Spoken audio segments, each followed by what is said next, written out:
फिर मैं हाजिर हूँ प्रदीप मिश्रा, आपके अपने चैनल प्रदीप मिश्रा एस्ट्रोलॉजर। आज हम लोग बात करेंगे कि जब बृहस्पति चौथे भाव में होते हैं, चतुर्थ भाव में, जैसा कि आप इस कुंडली में देख रहे हैं, जहाँ पे बृहस्पति देव बैठे हुए हैं, इसे हम कहते हैं चतुर्थ भाव। काल पुरुष की कुंडली में इसे हम कहते हैं चतुर्थ भाव। यहाँ पे जब बृहस्पति देव होते हैं, अब एक चीज आप जान रहे होंगे कि जब बृहस्पति देव चतुर्थ भाव में होते हैं तो चतुर्थ भाव किस चीज को रिप्रेजेंट करता है? चतुर्थ भाव आज के जीवन का सबसे महत्वपूर्ण भाव है, क्योंकि ये रिप्रेजेंट करता है भौतिक सुख, जमीन जायदाद और माँ, ठीक है, जो आपकी मदर होती है, इन चीजों को रिप्रेजेंट करता है। क्योंकि भौतिक सुख आज के समय में बहुत ही जरूरी है। जिसके पास रुपया पैसा सब कुछ है तो उसका कहीं ना कहीं एक समाज में मान सम्मान और रुतबा बना रहता है। तो अगर हम लोग बात करें इस चीज की कि जो बृहस्पति देव है, यहाँ पे जो बृहस्पति देव यहाँ पे हैं, वो जिंदगी में व्यक्ति को सब कुछ देते हैं। अगर यहाँ पे अच्छी पोजीशन में बैठे हुए हैं, कारक भाव में बैठे हुए हैं, तो यहाँ पे अगर हम बृहस्पति देव की बात करें, जब चतुर्थ भाव में बैठते हैं तो उनकी, आप भी जानते हैं कि बृहस्पति देव की 3 दृष्टियां हैं, 5वीं, 7वीं और 9वीं।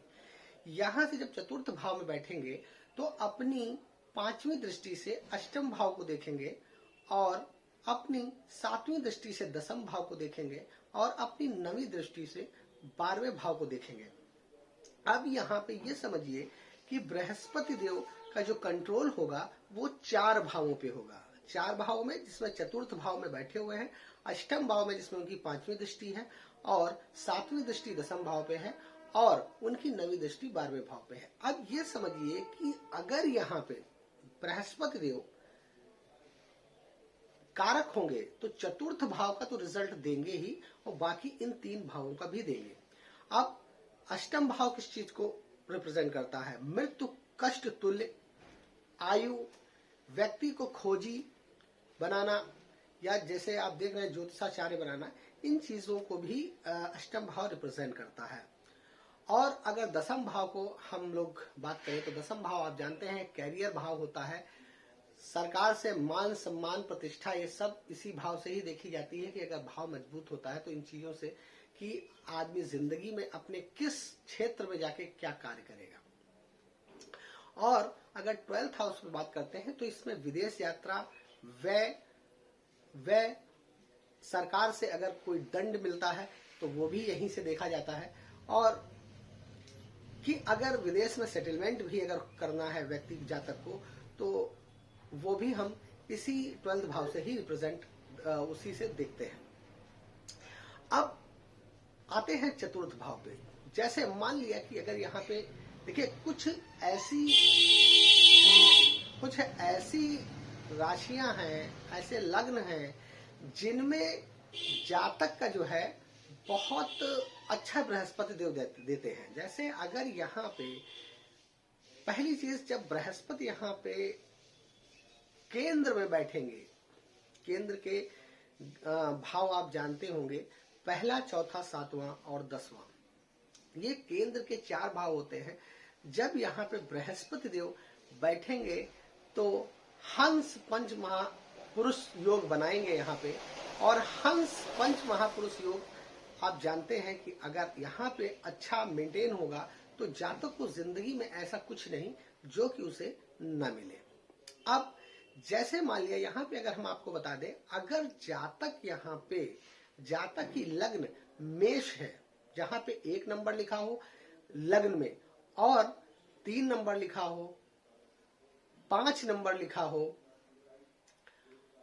8 नंबर लिखा हो, 8 नंबर लिखा हो, तो ऐसी लग्न में जो है जातक को बहुत ज्यादा अच्छा रिजल्ट देंगे।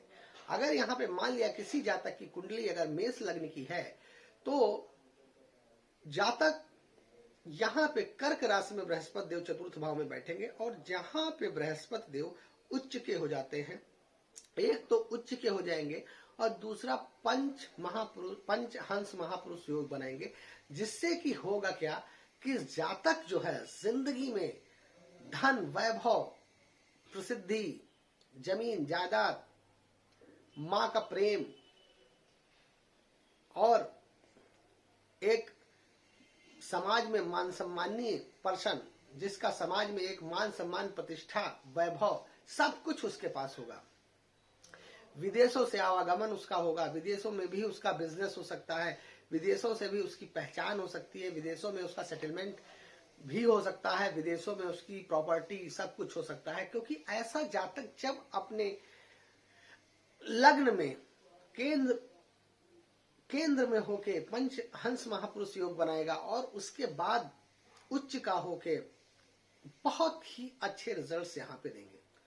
क्योंकि बृहस्पति देव यहाँ पे जो है फिर बहुत ही अच्छे हो जाएंगे। अब यहाँ पे चतुर्थ भाव का जो फल देंगे, जैसे मैंने अभी बताया था कि प्रॉपर्टी, तो जातक के पास प्रॉपर्टी की कोई कमी नहीं होगी।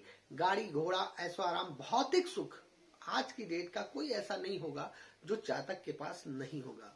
और उसका माँ से भी प्रेम बहुत होगा और माँ से उसका भी लगाव बहुत अधिक होगा, तो जिससे कि ये यहाँ पे मेष में बहुत ही अच्छा रिजल्ट्स करेंगे।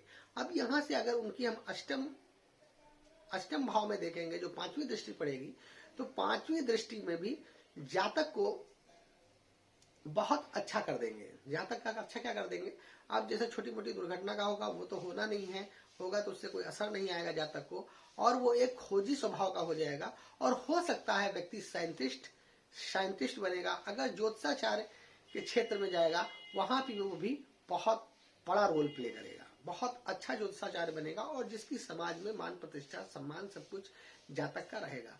अब यहाँ से अगर उनकी सातवीं दृष्टि दसम भाव में पड़ती है, तो दसम भाव जो कैरियर भाव का होता है, तो ऐसा जातक जो है टीचर भी हो सकता है, ऐसा जातक ऐसा भी हो सकता है कि बहुत किसी को एक उच्च पद पे हो सकता है, क्योंकि ऐसा जातक जो होगा वो उच्च पद पे ही होगा। इस चीज को आप ध्यान रखिए कि ऐसे जातक जो है उच्च पद पे ही होंगे, किसी भी विभाग में हो या अगर अपने बिजनेस में भी है तो बिजनेस में भी वो उच्च दृष्टि से ही देखे जाएंगे और उनका समाज में एक मान सम्मान और सरकार से भी उनको मान सम्मान मिलेगा। क्योंकि वो ऐसे प्रोफेशंस में होंगे, जैसे किसी भी प्रोफेशन में हो, लेकिन ऐसा वो कुछ करेंगे जिससे कि उनको सरकार से भी मान सम्मान मिलेगा। अगर यहां से देखते हैं उनकी नवी दृष्टि जो है वो 12वें भाव पे पड़ेगी, तो 12वां भाव भी जो है 12वें भाव में भी वो अपना विदेश में अपने संबंध उनके अच्छे होंगे। हो सकता है विदेश में भी उनका बिजनेस हो या विदेश से कोई कॉन्टैक्ट्स हो जिससे उनको बेनिफिट्स मिले और सरकार से भी इनको मान सम्मान मिलेगा। और खर्चे इनके वहीं पे होंगे जहां पे इनको जरूरत होगी, जहां से ये पैसा अर्न कर सकेंगे, ये इन्वेस्ट करेंगे जिससे इनको रिटर्न मिले। तो यहाँ पे बृहस्पति देव जो है एक अपना बहुत अच्छा, ये मैंने केवल मेष लग्न के लिए नहीं बताया, मैंने बताया क्या कि ये जिसमें कारक होंगे, जो मैंने आपको लग्न बताए, इसमें वो बेनिफिट्स बहुत अच्छा करेंगे। अब जैसे आपको बता दें, अगर यहाँ पे जैसे तुला लग्न है तो यहाँ पे चतुर्थ भाव में अगर 7 लग्न में लिखा होगा तो 8 सेकंड में जाएगा, 9 थर्ड में जाएगा और 10 जो है वो 4th भाव में जाएगा। तो वहां पे बृहस्पति देव नीच के हो जाएंगे, तब रिजल्ट्स यहाँ पे बहुत ही खराब मिलेंगे। इसीलिए मैंने कहा कि मैंने तुला लग्न की बात मैंने नहीं बताई कि तुला लग्न जो है अगर तुला लग्न में किसी के हैं और चतुर्थ भाव में बैठते हैं तो वहां पे तब वो रिजल्ट्स जो उनके हैं वो बहुत ही खराब मिलेंगे, जिससे कि दिक्कत आएगी, रिजल्ट्स बहुत खराब मिलेंगे। इसलिए तुला लग्न में जो है इनको फिर बहुत प्रॉब्लम्स आएंगी, जो मैंने बताया कि उनको भौतिक सुख में प्रॉब्लम्स होगी, जमीन जायदाद में, पैतृक संपत्ति में, इन चीजों को इनको समस्या झेलनी पड़ेगी और इनको आसानी से वो चीजें नहीं मिल पाएंगी और दुर्घटना से भी इनका लॉस होगा। कहीं पे बीमारी भी इनको कभी कभी पकड़ लेगी बीच बीच में, तो इनको दिक्कतें आएंगी, छोटी मोटी दुर्घटना होती रहेगी जिससे इनकी धनहानि होती रहेगी और दसम भाव को जब देखेंगे तो कैरियर में भी, या बिजनेस करेंगे या किसी अपने जॉब में होंगे तो वहां पे भी उतार चढ़ाव बना रहेगा, जिससे कि इनको अपनी जिंदगी में एक प्रॉब्लम्स से थोड़ा सा घिरे रहेंगे अगर यहाँ पे बृहस्पति देव निगेटिव होंगे, तो जिससे कि जातक को परेशानियां आती रहेंगी। और अगर यहाँ पे देखिए, और अगर उनकी नवी दृष्टि की बात करें 12th भाव में, तो इनके खर्चे, जैसे कोई भी बिजनेस करेंगे या कोई जॉब में कहीं भी पैसा इन्वेस्ट कर देंगे तो उसको वो पैसा फंस जाएगा, निकल नहीं पाएगा या लॉस हो जाएगा, और इन चीजों में फिर उनको दिक्कत फेस करनी पड़ेगी, जिससे कि उन्हें प्रॉब्लम होगी और उस हिसाब से इनको रिजल्ट्स यहाँ पे अच्छे नहीं मिल पाएंगे। उन्हें काल पुरुष की कुंडली के हिसाब से बताया है। डिपेंड ये भी करता है कि जातक अपनी कुंडली में देखे कि बृहस्पति देव अगर चतुर्थ भाव में बैठे हैं तो ऐसा तो नहीं हो सकता वो नीच के भी बैठे हों अगर किसी कुंडली में, तो ये भी देखना पड़ेगा कहीं एक्सचेंज तो नहीं कर रहे हैं, परिवर्तन राजयोग तो नहीं बना रहे हैं, ये सब चीजें देखनी पड़ेगी। ये मैंने केवल वो बताया है आपको कि अगर महादशा बृहस्पति देव की चलेगी और ऐसी कंडीशंस रहेंगी तो वहां पे उनकी महादशा में रिजल्ट्स ऐसे ही मिलेंगे जातक को। लेकिन आपको ये भी देखना होगा अपनी कुंडली में कि बृहस्पति देव अगर कारक भाव में बैठे हुए हैं या नीच भाव में बैठे हुए हैं, लेकिन ये देखना पड़ेगा कहीं परिवर्तन राजयोग तो नहीं बना रहे, किस ग्रह की कैसी दृष्टि उनके ऊपर पड़ रही है, तो इन चीजों से कुंडली में परिवर्तन हो सकते हैं। ठीक है ना।